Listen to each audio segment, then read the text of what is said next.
Isa mga kapatid sa mga kontrobersyal ngayon na sa panahon natin ang humarap mga kapatid sa pagdinig dito sa Senado. Ito nga si Sara Diskaya mga tol. Alam ko familiar sa inyo yan mga tol kasi na-interview yan ni Julius Babaw, ni Corina Sanchez. Tama nga ba? Corina Sanchez yun.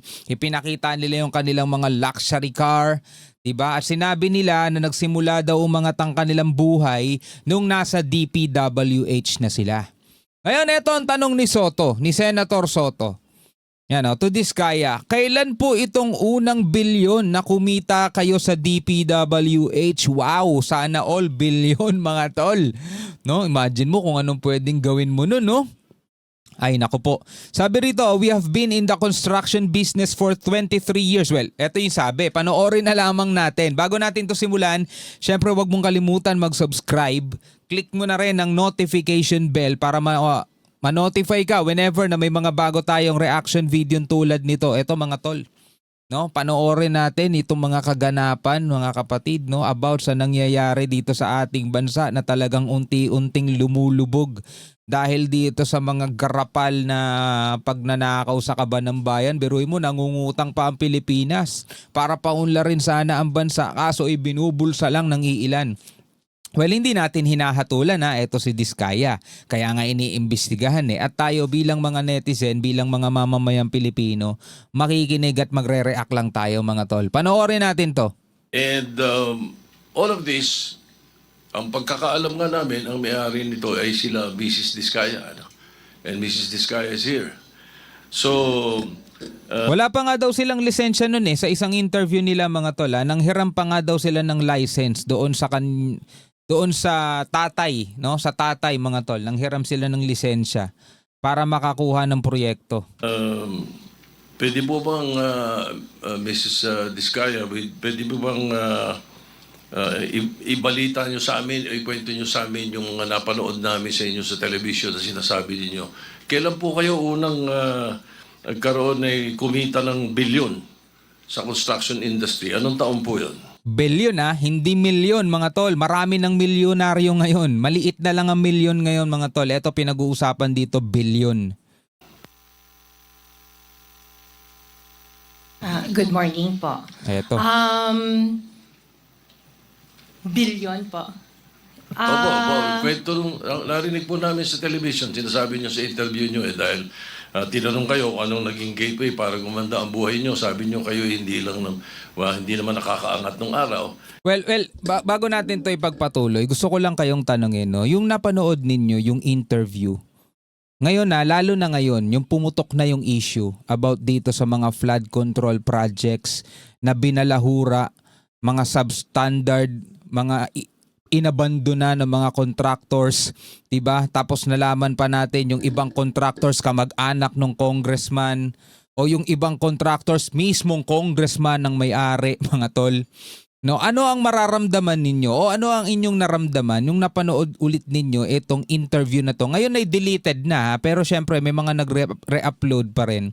Nung kanilang ipineflex yung nasa 40 plus na kanilang mga luxury cars, mansion, mga artwork doon sa kanilang bahay. Ano yung naramdaman nyo? But again, mga kapatid, hindi natin sila hinuhusgaan No? Gusto ko lang malaman kung ano yung feeling. Tayo ba'y nila sinampal-sampal ng kahirapan? Tuloy natin to. At tapos sabi ninyo ay noong DPWH na kami. Yun po yung sagot ninyo So, at tinanong kung magkano at sabi niyo bilyon. Bilyon? Kailan po itong unang bilyon na kumita kayo sa DPWH? Anong taon? Yun yung tanong, anong taon? For the knowledge of everyone, so St. Gerard, Alpha and Omega, we have been in the construction business for 23 years. Tagal na nila, 23 years mga tol. So I would presume that in the 23 years, pwede naman siguro kami po kumita. Yung billion, when I said DPWH, because prior to that, we were in local government. So ang hirap makasingil sa local government. They spliced the video that was taken of me and just mentioned the DPWH. Well, totoo naman mga tol yung sinasabi niya. Kung nasa construction business ka, pwede ka naman talagang kumita ng bilyon, di ba? Pwede yun mga tol. Di ba, meron ngang mga kilala tayo mga personalidad na nasa construction business din na talagang kumikita sila ng bilyon.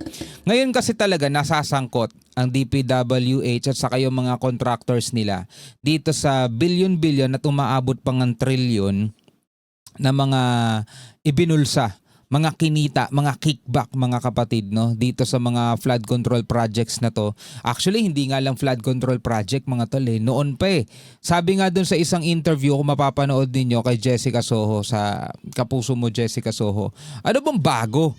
Di pa ngayon lang na-highlights kasi ngayon lang talaga lumulubog ng malala ang Metro Manila at ang ating bansa dito sa mga pagbaha. Kaya ngayon lang talaga na-highlights, pero noon pa talaga, hindi lang sa administrasyon ni PBBM maging kay Duterte at sa mga nauna pa mga tol, alam na natin nakasanayan na ng mga gaanid yan na talagang magbulsa ng mga pondo. Kaya nga hindi umasenso bansa natin mga tol Kitang-kita nyo naman ang resulta di ba? Hindi umasenso bansa natin dahil sa mga ganong senaryo. Pero ngayon, eto na, isa sa mga iniimbestigahan dahil sangkot sila o kasama yung kanilang construction company doon sa 15 na inilabas ni PBBM.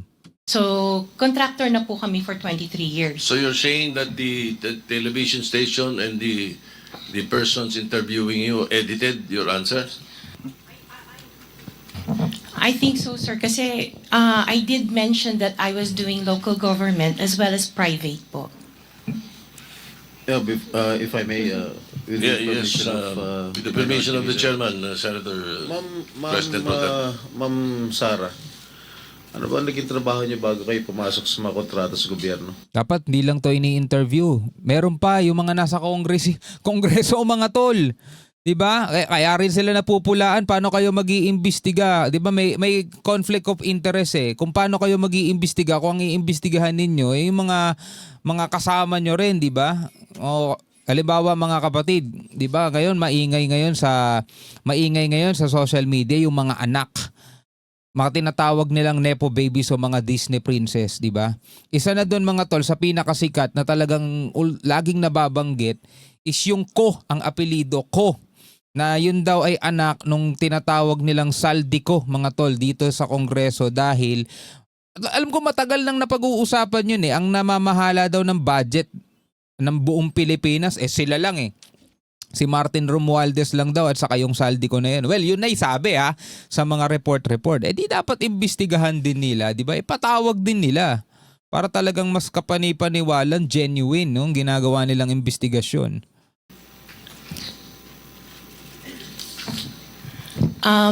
My father was a contractor before. Nangongontrata rin Pero siya? yes po, Nangongontrata rin sa for DPWH? LGU po. LGU, and then ako I worked sa ibang bansa. Yun po. Anong work mo sa ibang bansa? I was Nakikita mo natetensya mo. Nakikita mo natetensya di ba? Kasi alam mo mga tol, ang isang taong napakalinis ng konsensya, talagang kahit isa walang bahid. No, kahit isa talaga walang bahid, pag sumagot diretso, sasagutin niya talaga. Ang trabaho ko sa ganito, ganyan. Ang trabaho ko sa ganyan, di ba? Madali lang naman makipag-usap hindi kailangan ma-intimidate. Pag talagang alam mong napakalinis ng konsensya mo. Pero pag meron kang mga salitang iniiwasan na baka masabi mo o baka mabanggit mo na alam mong ikakapahamak mo, syempre, meron kang guguguling mga ilang saglit para mag-isip ng tamang isasagot. Ibig sabihin, hindi ka talaga ganun kalinis. dental receptionist and an orthodontic nurse. So you are a doctor? Nurse? No po. Yung asawa mo, ano trabaho?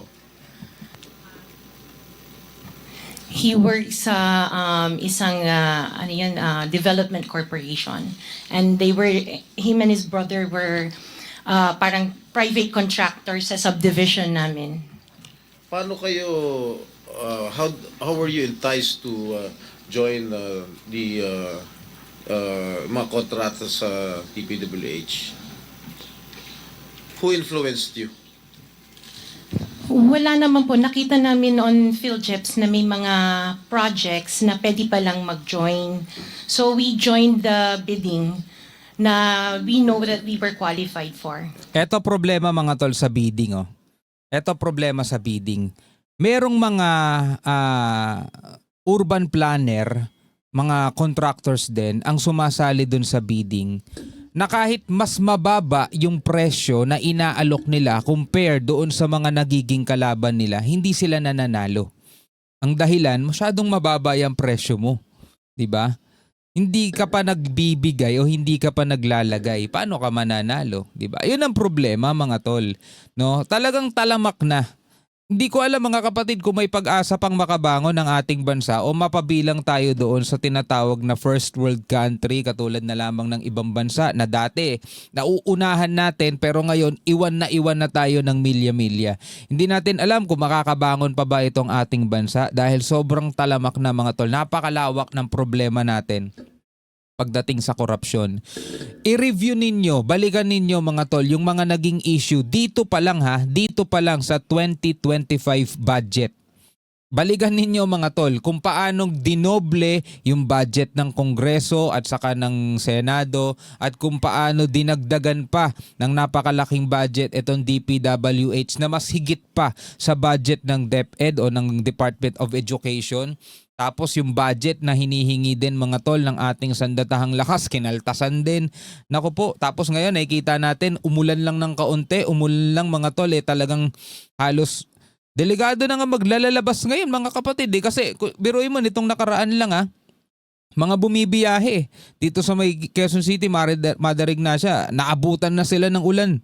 Biruin mo kung anong stress ang inabot ng mga yon dahil nasira na yung kotse nila, sasakyan nila dahil bigla silang inabutan ng pagbaha. O, di ba? Ganong katindi, mga tol, ang kurakot dito sa ating bansa. Anyway, bilang mga Pilipino, ano ang inyong masasabi dyan? Comment na lamang kayo sa ibaba. Hanggang sa muli, ako nga pala si Shobal D. Peace out.